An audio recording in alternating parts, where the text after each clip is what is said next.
민족 최대의 명절 추석 연휴가 시작됐지만 정치권은 어느 때보다 분주한 모습입니다. 특히 추석 연휴 직후 국정감사가 시작되기 때문에 여야는 준비에 매진하고 있는데요. 오늘 김관옥 계명대 교수, 김우석 미래전략연구소 부소장과 함께 자세한 얘기 나눠보겠습니다. 어서 오십시오. 안녕하세요. 네, 어서 오십시오. 네, 방금 말씀드린 대로 올해 추석은 문재인 정부가 출범하고 나서 처음으로 맞는 명절 연휴입니다. 이른바 밥상머리 민심이라고 하는데 올해 연휴에는 어떤 이슈들이 좀 밥상머리 오를까요? 뭐 아무래도 지금 정부가 출범한 지 5개월이 됐거든요. 근데 5개월에 이제 처음으로 이제 가족들이 다 모이는 그런 장면이니까 네. 이 정부의 5개월을 평가하는 그런 것이 좀 많이 이제 회자가 될 가능성이 높고요. 그래서 저는 개인적으로 뭐 소통이라든가 뭐 탈권위 뭐 이런 부분에 굉장히 성공을 했고 국민의 어떤 주권 의식이랄까요, 자존감 이런 것들이 기존의 어떤 비정상적 상황에서 정상화에 원만하게 성공하는데 이제 이룩했다. 뭐 이런 부분 좀 칭찬을 하고 싶고요. 반면에 이제 인사 문제라든가 뭐 안보 문제 뭐 이런 것들은 지금 우려의 사항으로 국민들에게 좀 거론이 될 것 같아서 가장 큰 거는 결국에는 이제 북한의 어떤 도발 네. 이것과 관련돼서 미국의 어떤 굉장히 이제 날카로운 그런 반응 뭐 이것이 지금 긴장 관계를 고조시키고 있잖아요. 그러니까 이런 부분에서 아마 국민들이 이 네. 설날에 더 많은 대화를 할 가능성이 높고 또 한 가지는 이제 내년에 6월에 지방선거가 있기 때문에 아무래도 지방선거 얘기도 이번에 추석에는 좀 나오지 않을까 그렇게 생각을 합니다. 네. 소장님께서는 좀 어떤 이슈들이 오르내릴 거라고 보십니까? 이번에는 생존 배낭이 추석 선물로 인기를 얻었다라고 할 정도로 상당히 그 안보 불안에 대해서 얘기를 많이 할 것 같아요. 예전같이 SNS가 요새 활성화되다 보니까 명절이라고 하는 게 예전 같은 파괴력은 있지 않을 것 같습니다. 그러나 SNS는 확증 편향이라고 해서 같은 생각을 가진 사람들이 이렇게 모여가지고 얘기를 하고 그걸 강화시킨다라고 하면 이 명절은 대면이기 때문에 다른 네. 생각을 가지고 있는 사람들이 만나서 얘기를 하는 경우가 많이 있지 않습니까? 그래서 이런 경우에는 사실 가까운 사람들, 친척들을 모여가지고 하지 말아야 할 게 정치 얘기하고 종교 얘기라고 하는 얘기가 네. 있듯이 그런 얘기들을 하면은 서로 관계가 굉장히 불편해지고 이런 경우가 있어요. 예전처럼 이렇게 뭐 무마할 수 있는 방법이 있는 것도 아니고 그래서 되도록이면 저도 주변에 되도록이면 정치하고 그 언론 얘기, 종교 얘기는 하지 말자 이렇게 얘기를 하는데 꼭 만나면 그런 얘기를 해요.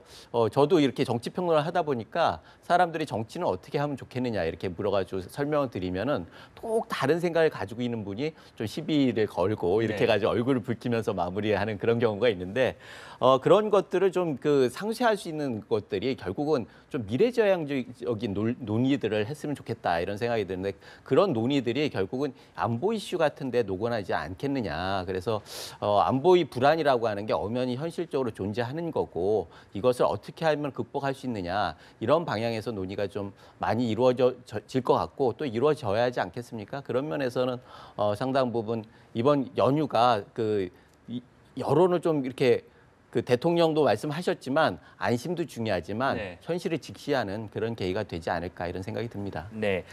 말씀하신 대로 이번 추석 연휴 동안 다양한 이슈들이 좀 밥상머리에서 오갈 것으로 보이는데 이 정치권도 이 부분을 좀 감안을 해서 서로 다양한 이슈들을 선점하기 위해서 노력하는 모습을 보였습니다. 이와 맞물려서 이 추석 연휴가 끝난 직후에 국정감사가 시작되기 때문에 이 부분에 대해서도 좀 관심이 쏠리는데 먼저 여당을 살펴보자면 여당은 추석 연휴 이전부터 보수 정권 9년의 적폐를 파헤치겠다 이런 부분을 밝히고 있거든요. 국정감사에서도 그런 부분에 집중이 되겠죠. 그렇죠. 아무래도 뭐 지금 많이 드러난 얘기가 MB 정부의 어떤 블랙리스트라든가 무슨 국정원의 어떤 정치인 개입이라든가 네. 압박이라든가 그다음에 뭐 사이버 사령부가 그러한 부분 댓글을 단다거나 뭐 이런 부분들이 굉장히 많고 또 한 가지가 이제 방산 비리 같은 것도 계속해서 이어지고 있잖아요.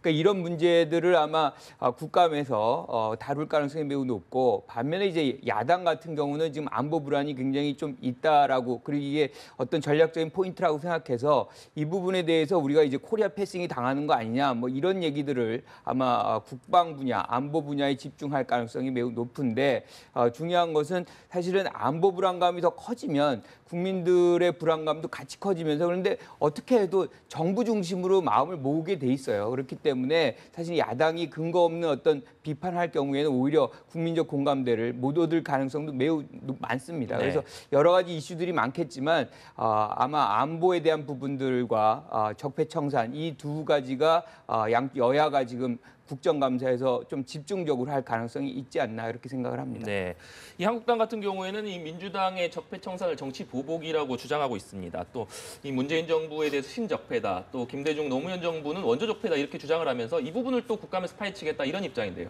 네, 지금 그 보수 진영에서는 적폐 청산이라고 쓰지만 정치 보복으로 읽는 분위기예요. 네. 그런 얘기들을 많이 하는데 실제적으로 당사자들의 입장에서는 굉장히 답답한 경우죠. 그래서 이번 국감 같은 경우에도 적폐 전쟁이 지금 말씀하신 대로 DJ 뭐 노무현 이때를 원조 적폐라고 얘기하고 구적폐 그리고 신적폐라고 얘기를 해요. 네. 현 정부의 적폐다. 그런데 적폐라고 하는 거 계속 쌓여오는 거 아니겠습니까? 그러니까 그 말자지 쌓을 적자의 적폐니까. 그런데 이거를 나누어서 생각하는 것들은 약간 문제가 있다라는 생각이 들고 실제적으로 장강은 모든 물을 받아들이는데 그 모든 물을 막아놓고 분리한다라는 게 현실적으로 가능하겠느냐. 그렇다고 하면 물이 넘쳐버리겠죠. 그래서 과연 시작도 모르고 끝도 모르는 이 논쟁을 과거지향적인 논쟁을 계속하는 게 이 위기 상황에서 과연 합당할 것이냐라고 하는 문제 제기를 안 할 수가 없어요. 그리고 이게 뭐 나타나는 거에 대해서 어떻게 하겠느냐. 그런 부분들은 정권 관리를 제대로 못한다, 전국 관리를 제대로 못한다는 걸 스스로 말하는 거 아니겠습니까? 그래서 이런 부분들은 정치력이 부족하다라고 하는 여야가 다 마찬가지입니다. 정치력이 부족하다는 것을 나타내는 거고 이런 논의가 계속돼가지고 미래지향적인 것들의 룸을 줄인다라고 하면은 국민들은 굉장히 불안해할 가능성이 많아요. 게다가 이번 같은 경우에도 제가 추석 때 이렇게 기업하는 분들을 보면 계속 국회에 불려다닌다는 거예요. 그럼 정치권 논쟁은 그렇다 치자고요. 그러면 이제 지금 세상이 변했는데 기업들을 자꾸 불러내가지고 망신 주게 하고 국회의원들이 기업에 자료 요청할 권한은 법적으로 없어요. 그렇지만 국회의 권한을 이용해가지고 하면은 기업에서는 갈 수밖에 없는 거거든요. 네. 이런 것들도 좀 고쳐져야 하는 우리 그 적폐들이 아닌가라는 생각이 들어서 이번 국감을 보는 많은 그 기대도 있지만 우려도 많다 그런 생각이 들고 또 그 우려를 줄이는 게 적폐를 계속 줄이는 방향이 아닌가라는 생각이 듭니다. 네. 근데 적폐 청산에 대해서 좀 말씀드리면 적폐라는 것이 구조화된 폐단입니다. 근데 아까 지금 말씀하셨지만 기업인들을 부르면 그것이 문제가 된다. 기업인들이 잘하고 공정한 룰에 의해서 경제 활동을 했다 그러면 문제가 안 되겠죠. 그런데 우리가 많은 경우에 이제 갑질이라든가 뭐 이렇게 오히려 어떻게 우월한 입장에서 경제 활동을 하는 약자에 대한 뭐 그런 부분들이 굉장히 많았었기 때문에 그런 폐단을 없애자는 차원에서 아마 부를 텐데 그런 것과 더불어 또 한 가지 이제 얘기를 하고 싶은 거는 바로 이겁니다.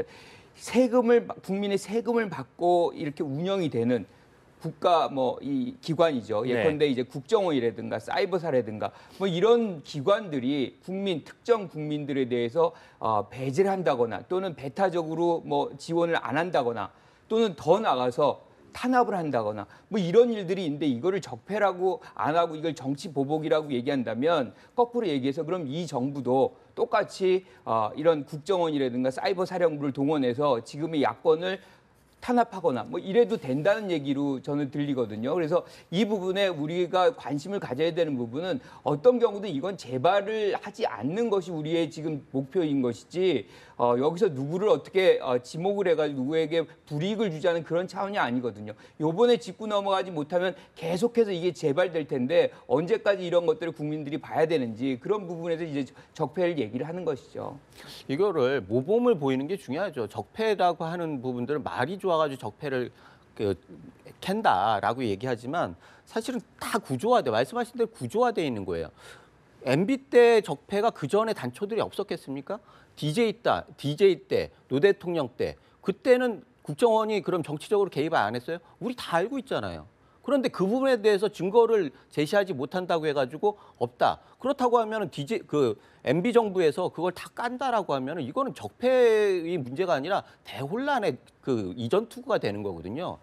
그래서 이런 부분들을 과연 모두가 까놔가지고 누구도 승자가 되지 않은 싸움을 할 것이냐라고 하는 부분들에 대해서 실제로 책임 있는 사람들이 모여가지고 이런 부분이 있고 당신들이 이런 부분이 있으니까 이거는 좀 여기까지는 하자. 그리고 우리는 이 부분에 대해서는 우리 때부터는 이제는 더 이걸 활용하지 않겠다. 그래서 과거에 있는 것들은 덮고 새로운 출발을 하자. 이런 대타협 같은 게 필요한 거죠. 중국에서도 등소평이 그 모태통에 대해서 저격을 했다라고 하면 중국이 지금의 그 발전을 이룰 수가 없었어요.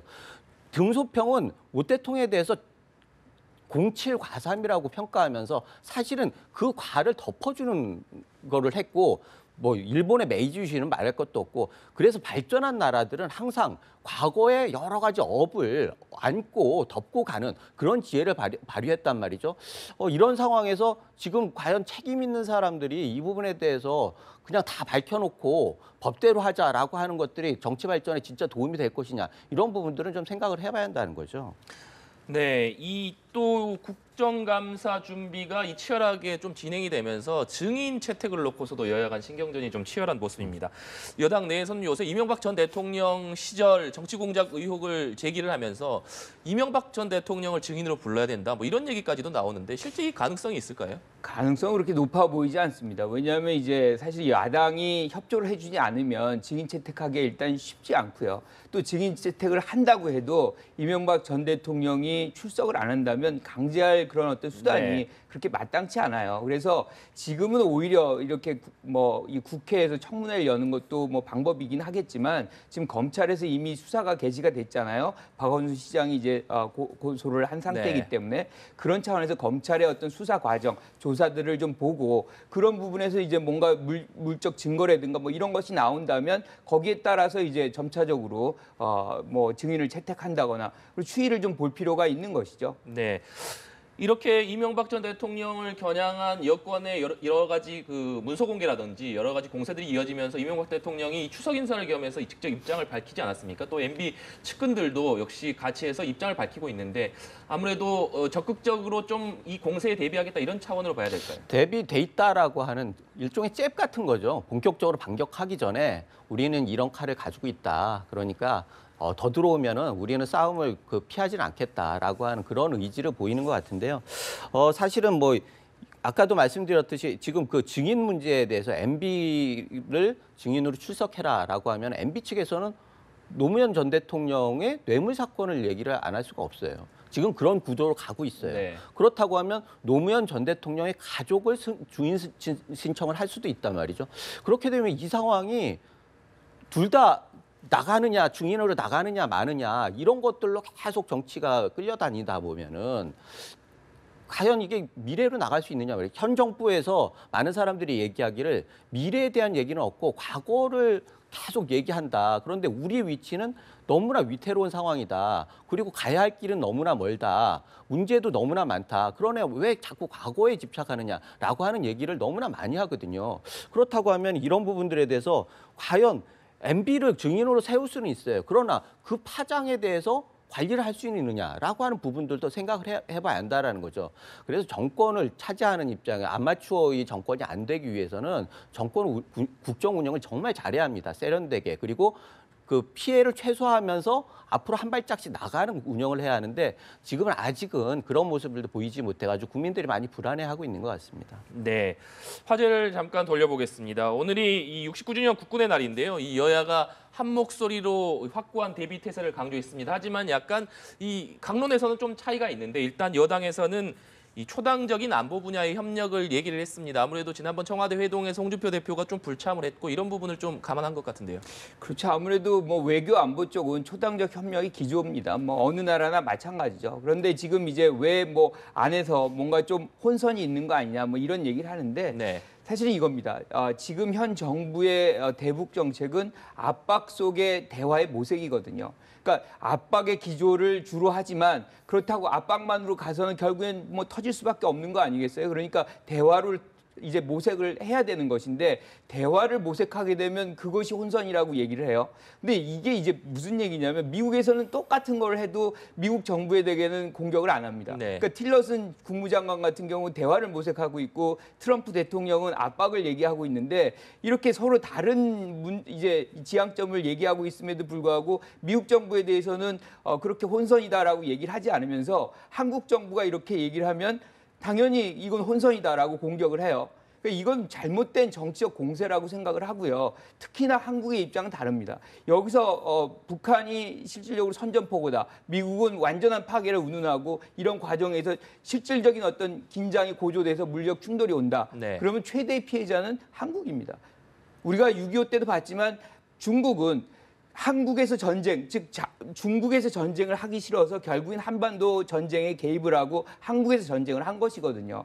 그러니까 이런 우를 다시 범하지 않으려면 우리는 어떻게 해도 대화 국면을 모색을 해야 되고 대화 얘기를 안 할 수가 없는데 이걸 혼선이라고 얘기한다면 그거는 전쟁도 뭐 수용할 수 있다는 얘기로 비춰질 수밖에 없는 거예요. 그래서 이 안보라든가 외교 분야에서는 기본적으로 초당적인 어떤 협력 그리고 문제점이 있으면 뭐 참여를 해서 이런 문제가 있으니 이렇게 가보자라는 이 야당이라 그래가지고 여기서 벗어날 수 있는 부분이 아니거든요. 그래서 이 부분은 다른 부분은 몰라도 이 외교 안보 분야는 실질적인 초당적 협력이 필요하다라고 얘기를 합니다. 네, 그럼에도 불구하고 야당에서는 외교안보 분야의 혼란을 계속해서 지적하고 있는데요. 한국당 같은 경우에는 또 이 추석 연휴가 끝난 이후에 홍준표 대표가 또 이 전술핵 재배치와 관련해서 미국을 방문할 예정이지 않습니까? 사실 무력을 쓸 수도 있고 대화를 할 수도 있고 양쪽에 다 카드가 있는 게 맞아요. 근데 문제는 핵심적으로 우리가 그 카드를 가지고 있지 않다라는 게 문제죠. 야당에서 계속 코리아 패싱 얘기하고 그런 얘기를 하는데 가장 그 군사적으로 대응을 하든지 대화를 하든지 여기에서 우리 정부가 설 자리가 없다는 게 본질적인 문제고 그것이 큰 국민 불안을 하기 때문에 야당이라도 나서야겠다라고 하는 취지로 얘기를 하시는 것 같아요.